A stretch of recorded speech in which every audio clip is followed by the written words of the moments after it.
We see Batangas City as really a growing city. There were not as many businesses, but we saw the potential because of the Batangas Bay.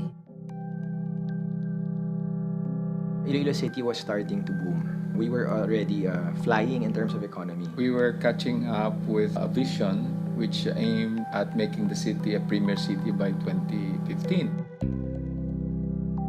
Cagayan de Oro has evolved over time to become the convergence point, trading center, the hub, not only of northern Mindanao, but virtually of Mindanao because of its strategic location.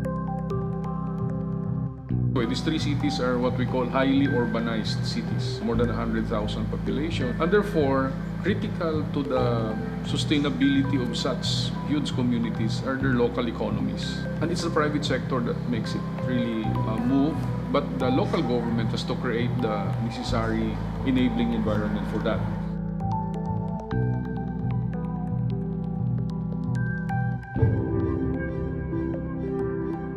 When I first became mayor, it took about 10, 11 months before a business permit could be processed. Medyo mahirap dun sa mga tao na nag-a-apply. Sobrang haba ng pila. Parang mahirap talaga. Pag nag-apply ka ng permit, medyo matagal talaga. It took like 160 signatures to get a permit out. 6 department will visit one business establishment for a year. Siguro the word inconvenience aptly describes the whole thing. Dapat mahaba-haba ang pasensya mo.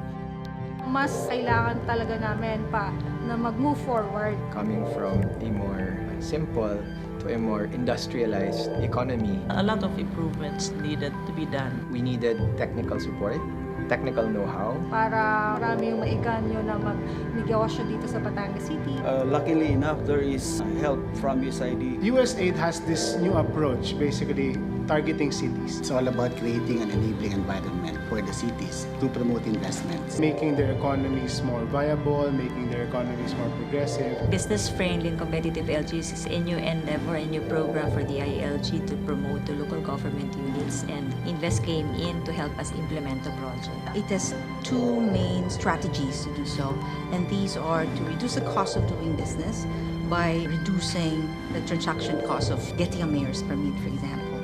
And the other one is through capacitating the local government units to become more competitive. We were approached by USAID as a part of the CDI project. USAID Invest directly coordinated with the executive. When they came in, they surveyed All the processes being performed in our finance office. what is happening inside the BPLO.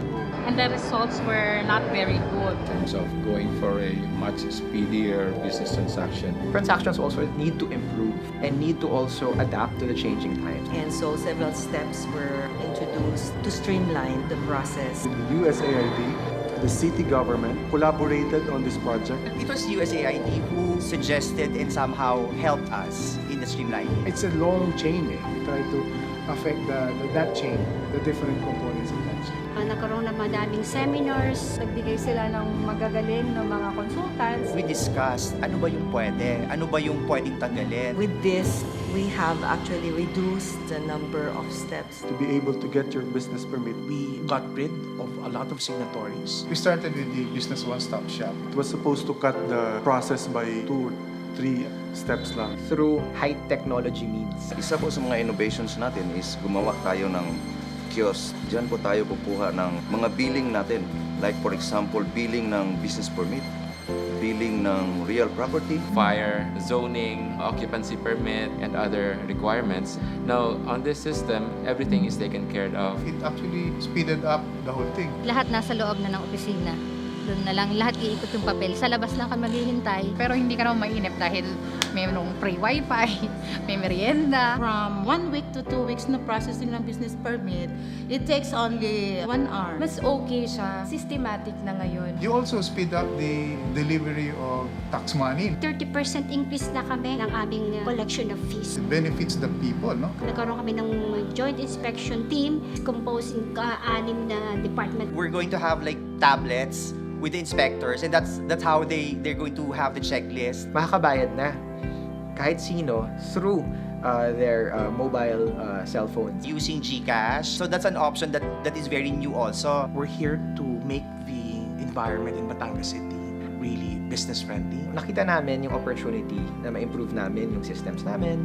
Nakita namin yung opportunity na makakuha ng mga best practices. We have a lot of people looking at Cagayan, wanting to come in and do business in Cagayan de Oro. They knew that there is a possibility that Iloilo could come out of its shell to become a major destination for investments. Now with Invest, we looked at an area that would really handle investors coming into Cagayan and entertain queries and assistance in putting up their businesses. Nagkaroon ng bagong opisina for investments. That would specifically attend to the needs of our business sector. We have looked at incentives for investors. We did this huge business forum and we were attended by chambers of commerce from all countries. That's why the private sector got involved, because we were giving pointers as to what needs to be developed. They really were so united to promote the city, and in fact, they already have the results of getting investments. In fact, the Turkish chamber was very impressed with the business forum that they wanted Batangas City to be a sister city in one of the cities in Turkey. USAID was always there to advise, to lend support, to make things easier for everyone. Yung technical support and other forms of support na binibigay nila sa opisinang yun o sa tanggapang yun ay napakagandang suporta. They were kind of reintroducing Batangas City to the world. I would say USAID was able to really jumpstart things here in Iloilo City. For us to increase and become attractive to additional investments. Their dispatch of experts and consultants also helped a lot, increased confidence amongst the key players of the business here. USAID Invest inspired us, particularly in the legislative aspect, to improve our legislative measures, particularly local laws that influence and affect trade and industry. We revised the implementing rules of the investments code, focusing on priority investment areas. There are times when the city needed help, a little push. That push came from the private sector, like the academe. Whole academic community is equipped with capabilities to help the city government or the local government units. I hatched another project with a different group of partners to create what became known as the Livable City Design Challenge. It's an urban planning competition. Which I think got really the cities to engage on new designs and in a new urban planning paradigm. We teamed up again with Invest to help facilitate a forum for livable cities, and where they model how urban development, urban redevelopment can be facilitated or can be modeled in certain cities. Invest helped put together the framework and then eventually participated with us and all the people I put together nationwide to create a template for what became known as the City Municipality Competitiveness Index. And I think it's been a great success. In 2013, Cagayan de Oro was the most competitive. I guess that's an indication of the improvement in business. I'd say that Invest has catalyzed the ability of the three cities to improve the experience, to improve the ease of transacting with the government. As we move forward, the synergy is there. We should really be doing more. Definitely, we're going to see more competitive cities. I have no doubt in my mind. And it's going to be far more than the three cities of Batangas, Iloilo, and Cagayan de Oro. I'm very optimistic. We just started like in a few years' time and we've accomplished a lot. Definitely, we're looking at more good opportunities for the Ilocos that we have right now. Mas marami ang nag-a-apply na negosyo. The recognitions that have come our way, the awards that have been earned with the city, USAID has already done that. Congratulations to the three cities and especially the three mayors, Mayor Eddie, Mayor Oka, and Mayor Jen Mamino. They have done tremendous work in terms of making the three cities more competitive. Much of the success is really because of the championing done by the three mayors. We are so grateful that USAID through Invest has assisted us and has helped Iloilo City in its transformational change. The impact on this program is quite overwhelming for me and I think for the people of Cagayan de Oro.